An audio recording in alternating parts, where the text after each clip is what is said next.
In this video, we will see how we can complete implementing hybrid networking infrastructure.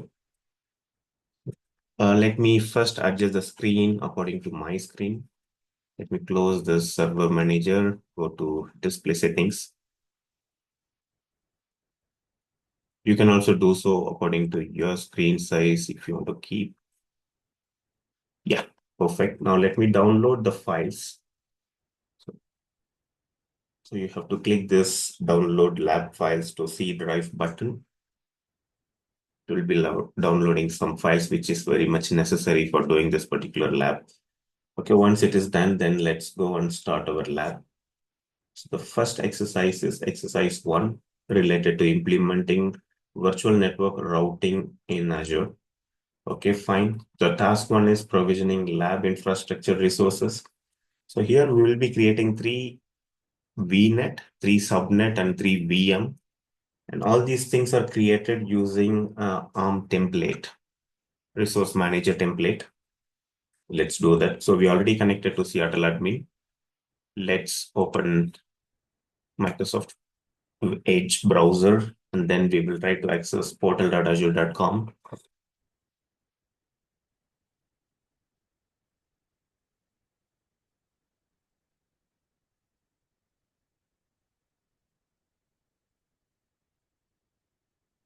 Let us provide the necessary username and password.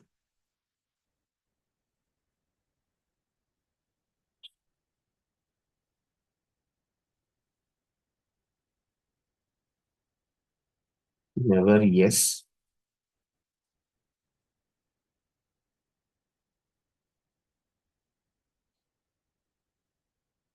Let's go and access Cloud Shell.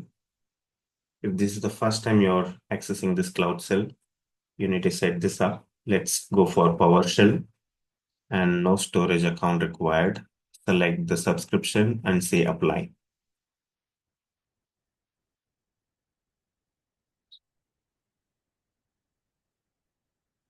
So we need to wait until this session is created. Then next, what we will do, we will be just uploading 2 templates. One is template.json, other one is parameters.json. These 2 are the file will help us creating those necessary resources.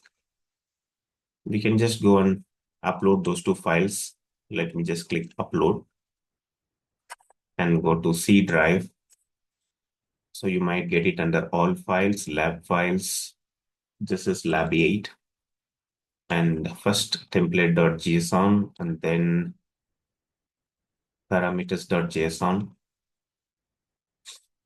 Then once you have uploaded both the file, now let's go and execute these commands. Don't go and execute these commands directly because you need to edit region. If you see here, the location must be set to some valid region and you're supposed to edit this. For that, let me have a notepad file. Let me name it as command and have these commands here. And let me edit it here. And then I'll go to PowerShell and execute the same. So this, let me replace it with East US. And make sure that all the resources what you're going to create in this lab, you all create it in East US. Let me just copy all the command. Go to my Cloud Shell and run them. So this command is going to create a resource group. Yeah, the resource group got created successfully. Now let's go and run this particular template. So this template, we can paste it directly and run it. That's not a problem because we're not going to edit anything.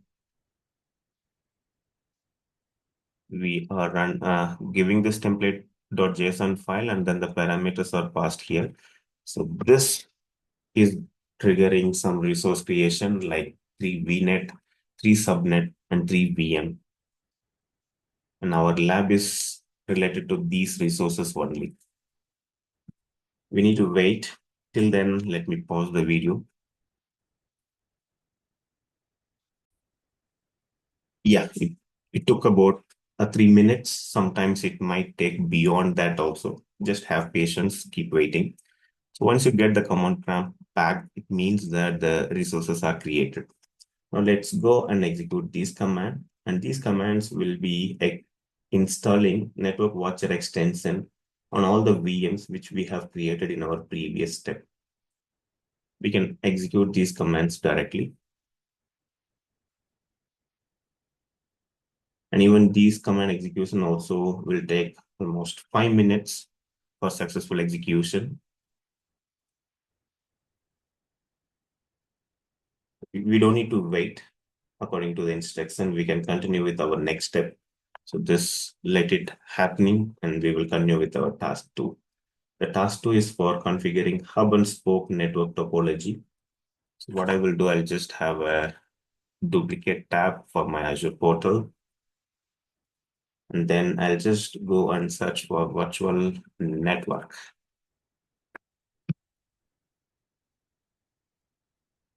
You can even confirm like the resources which are created. See already VNet 0, VNet 1, VNet 2, 3 resources are created.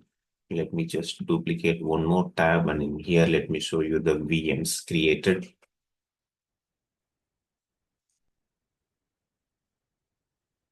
Let me access for virtual machine. Yeah, details like IP address, private IP, all those details. If you want, you can just go and access this particular VM. You can see that there are 3 VMs also created. Fine. Now let's do what's there in the instruction. Now let's go to networking tab and go to VNet 0. In VNet 0, we are trying to establish a peering connection between VNet 0 and VNet 1. So this is creating a peering connection between VNet 0 and VNet 1. Similarly, we will also create for between VNet 0 and VNet 2 also, because VNet 0 is going to act like a hub and 1 and 2 will be acting like a spoke. And that's how the hub spoke model we are going to create. And these instruction, what is given here, is slightly different when compared to the new UI what we have. So what you can do, just you can blindly follow my video, like how I'm going to do this same way you will be also doing it. Now let's go and search for the settings. Under settings, let me select peering connection. And let's go for adding a peering. And in here, if you see, this is about the remote site setup and local setup is here. So when I'm at VNet 0, it means that's the local virtual network. And then the remote virtual network should be VNet 1. So this is slightly different. So what I will do is like in the remote side, I need this name. That's VNet 1 to VNet 0 communication. Whereas on the local side, I need this name. That's VNet 0 to VNet 1. Okay, fine. The name is given perfectly. Now then you need to check these 2 boxes. Like you need to access the VNet 0 means like you are letting remote virtual network, that is VNet 1 to access VNet 0. And similarly, you are letting VNet 0 to access VNet 1 and then accept the forwarded traffics. Both forwarded traffic also must be checked. And then what else? Allow. And then the gateways settings to be unchecked. We don't need gateway. Perfect. Once everything is done, then okay, we haven't selected the virtual network, right? So we need to select VNet 1. That's the remote virtual network and say add. So this is creating a peering connection between VNet 0 and VNet 1. Similarly, we will repeat the same step between VNet 0 and VNet 2. That's the next statement. What shall we do? We can just go and click add another peering. Same, this is a remote data. Let me give it here. And then the virtual network is VNet 2. We are in VNet 0. And then check these 2 boxes. and check these two boxes as well, like you are allowing VNet 0 to access resources in VNet 2, vice versa. And then we are also allowing forwarded traffic here. And then the local peering name is this. Perfect. Now we can say add. So that will end task 2. Next is task 3. Test transitivity of virtual network peering. That's not possible. So peering property is not transitive. Okay, when you have a peering connection between VNet 1 to 0 and 0 to 2, it doesn't mean that VNet 1 can communicate with VNet 2.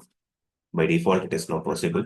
If you have a peering connection between VNet 1 and VNet 2, then resources in those two virtual network can communicate. So that's one way. Another way is like we can take this as forwarded traffic. So here, that's what the settings we are going to do it now. Fine, the things are done. Now let's go and test. For this, what I will do, I'll just go for searching network watcher. Let me check what's happening here. Yeah. So those command, what I have executed is successfully executed. Now let's go and access network watcher. Yeah, this is the network watcher. In here, I'll go to network watcher connection troubleshoot. Okay, under this network diagnostic tool connection troubleshoot, select this. And again, the thing what is displayed here might have a difference here as well. Source type, let it be virtual machine. And then the source machine, let it be VM0. Okay. And then the destination, let me specify manually. And then the IP is this. Destination IP is 1081.0.4. And the protocol to be TCP. Destination 43389. And say run diagnostic test. So what are we doing is that we are testing the connectivity between VM0 and VM1. So I have selected VM0 and this is the private IP of VM1. Obviously, we have a peering connection, then there is a communication. Communication is possible.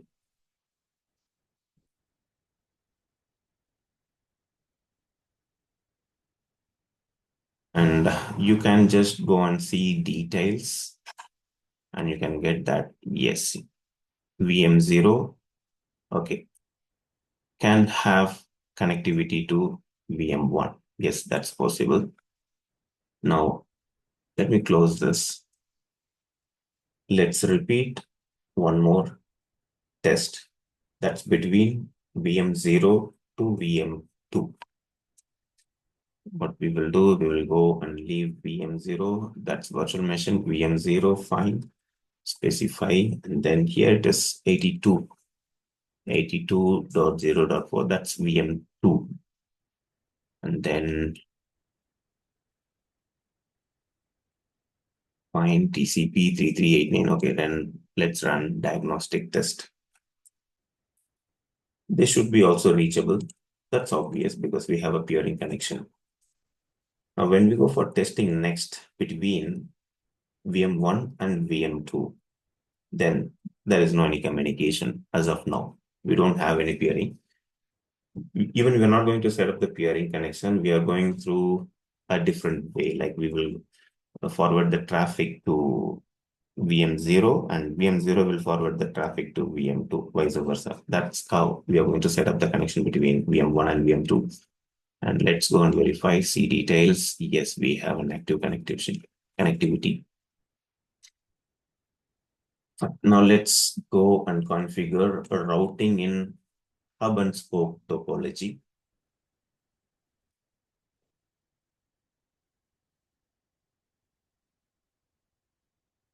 Let me access my virtual machine, VM0. We minimize this. In VM0, I'll go to networking, network settings. Slightly, again, there is a mismatch in the instructions. And you're supposed to access this particular NIC 0. And we are here. And in here, what we will do is like we are enabling the IP forwarding technique and say apply. It takes some time. Let me wait. Yeah, IP forwarding is enabled. Now, what next?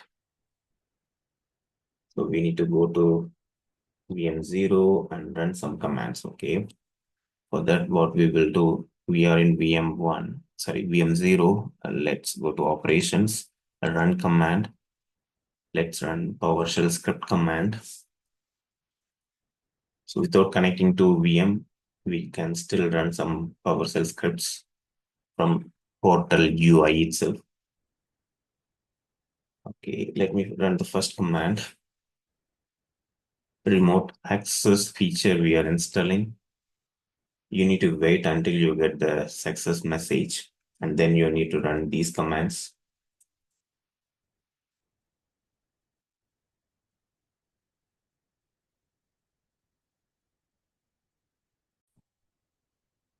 Took about 30 seconds. Now let's go and execute the remaining command. I'll just delete this command and run this command.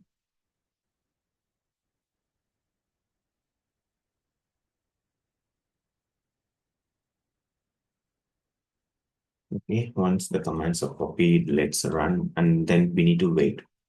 See, what this listed PowerShell command lets us do is that we are setting up an IP forwarding and routing technique on Windows Server machine.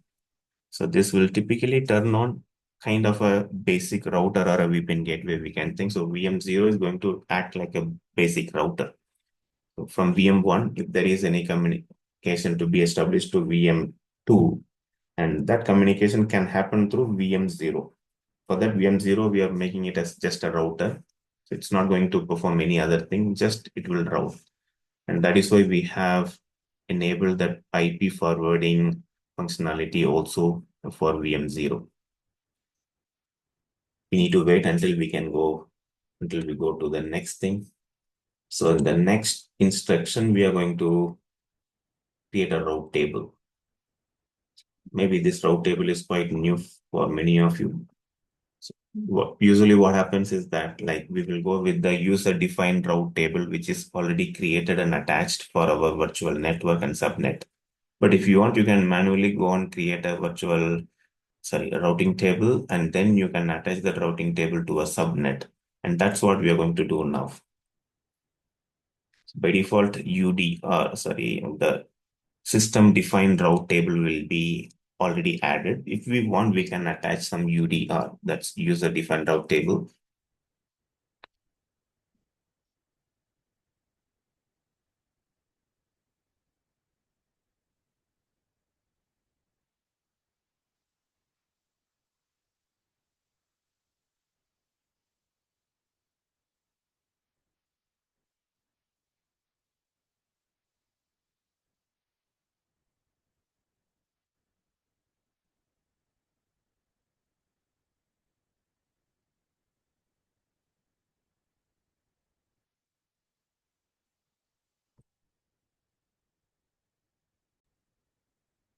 Yeah, the command execution is successful.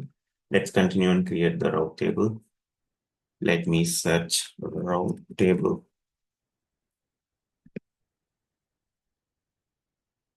This is route table.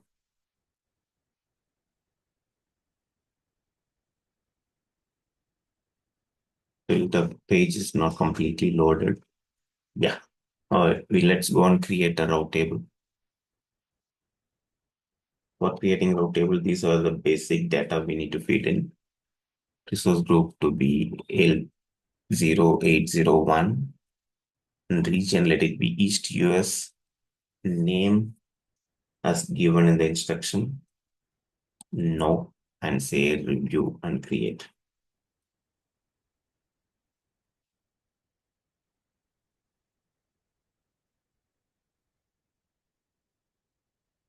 Once the route table is created, we will add a route.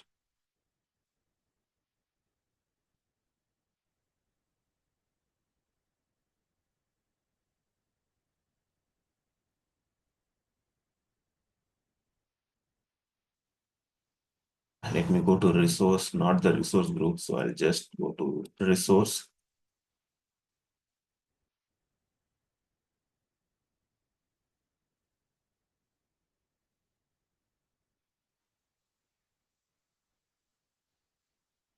Yeah. This is the route table what we have created. In here, let's go to settings, go to routes, add a route, and name of the route is this. Destination type, let it be IP address, and destination IP address is this. So any IP address falls in the 10.82 range. That's our VNet2 range. Okay, we will access it through a virtual appliance. And the virtual appliance is our VM0. That's it. So this is the private IP of VM0 and say add.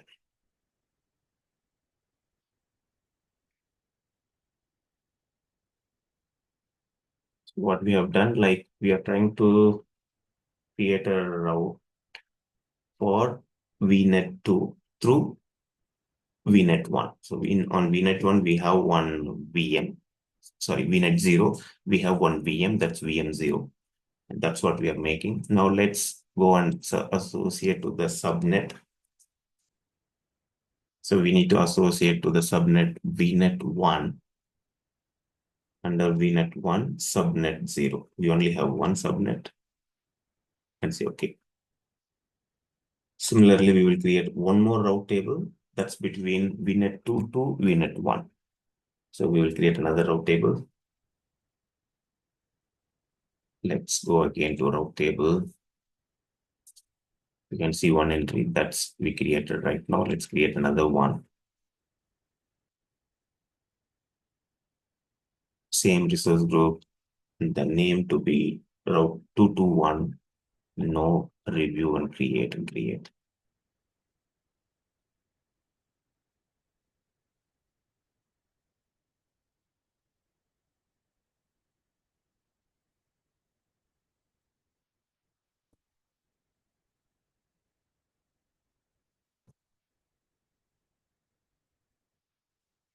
We need to add a route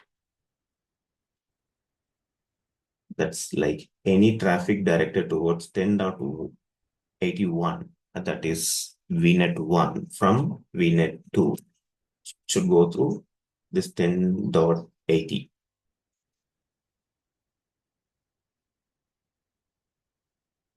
So it might take you to the resource group. So you can come back and again click go to resource, then it will take you to the route table actually. And let's go to routes, add a route name, VNet2 to VNet1, destination type, IP address.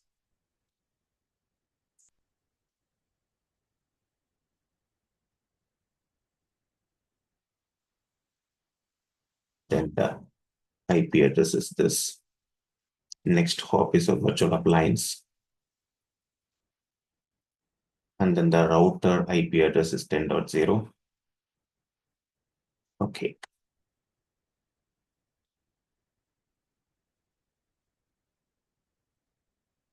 Now let's associate a subnet. VNet2 subnet has to be associated.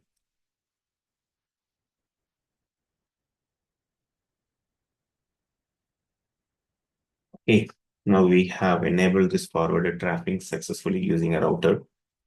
Now if we go and test this connectivity between VM1 and VM2 must be successful now. Let's go to Network Watcher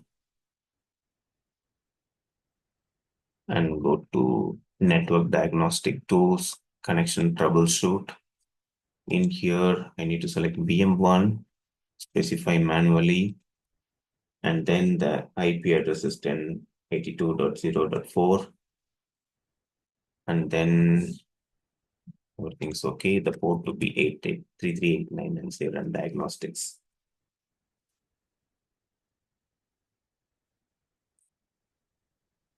Yes, if this is successful, our exercise 1 is over.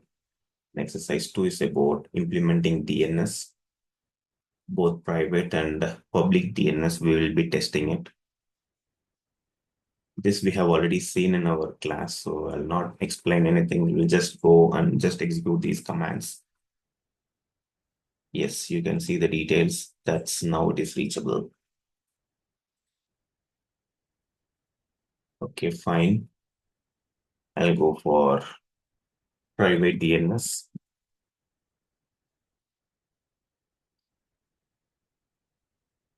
Let's create a private DNS. Let's give this information. The private DNS, let it be countersort.org. You can give any name here. Let's say review and create and create.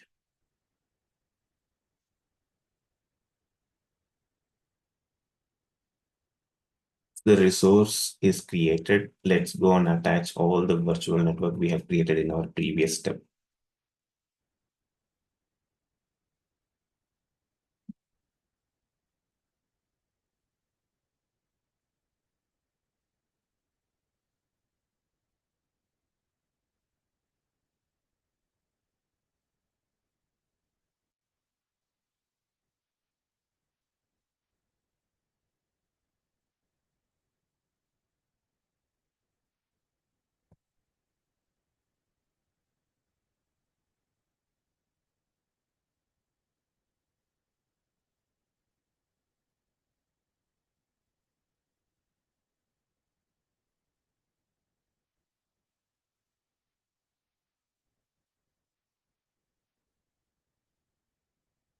Okay, resource creation is successful. Let's go to resource.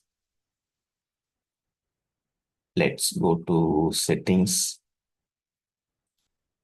Okay, under DNS management, virtual network links. Let's add a new link. The link name is VNet0 and virtual network is VNet0. Enable auto registration and say create. Similarly, we need to repeat the same step for VNet1 and VNet2.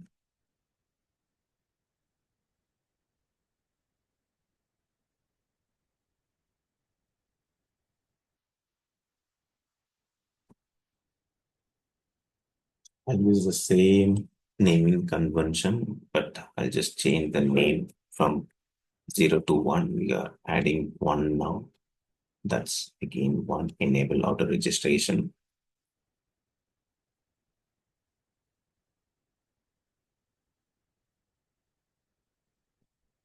They create.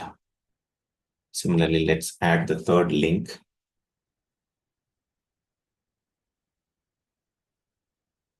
This could be 2 and VNet2 enable auto registration and say create.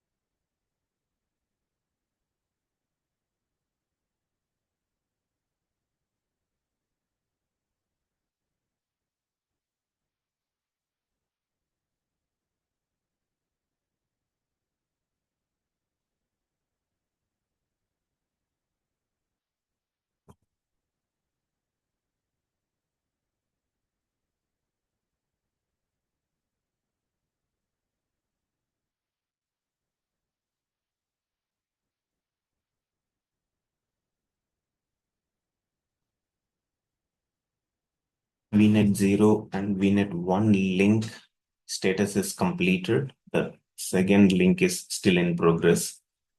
Meanwhile, what we can do, I'll just go to a new tab, search for private DNS,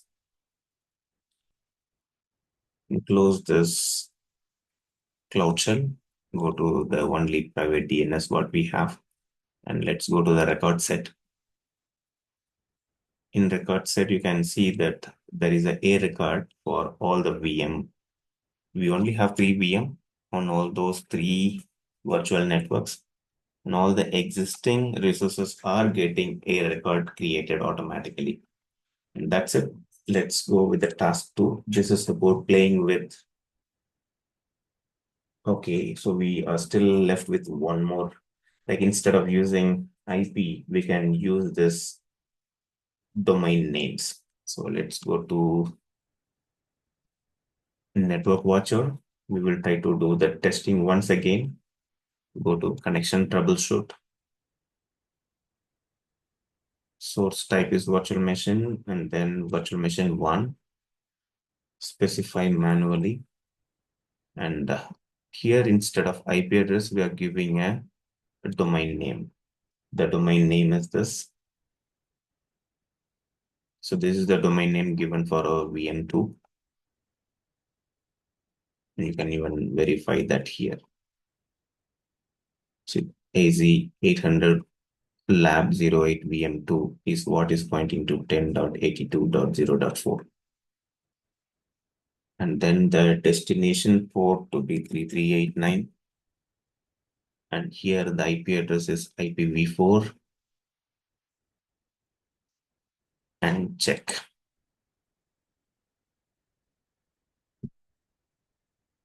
Definitely it will show that it is reachable. And then the last thing is that we will be testing a public DNS name. See, saying that like you have to go to GoDaddy and search for a domain which is not taken by anybody. So just search for some domain name which is not taken by anybody. Okay. So reachable, everything is fine. Now let's go to this tab and search for DNS zone. See, what I'm doing is that I'm just trying to skip this step. Like I'll give some random domain name, which may not be taken by anybody. You can also try something, or you can just go test it. And then if that is available, not taken, then you can come and test with that domain name. Now let's go and create. So we are just at this stage. Now the domain name, I'm just giving edu some random number, edu some random number dot com, and say review and create.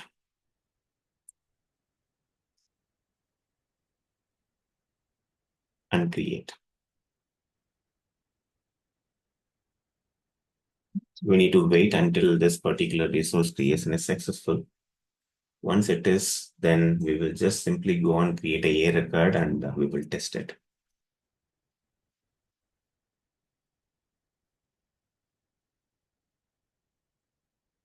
Yeah, the deployment is succeeded. Let's go to the resource. Let's go to DNS management record set, add a record. We are trying to add www a record, no alias. The IP address is 20, 30, 40, 50. Just giving some random IP. Can give any IP instead of this. That's okay.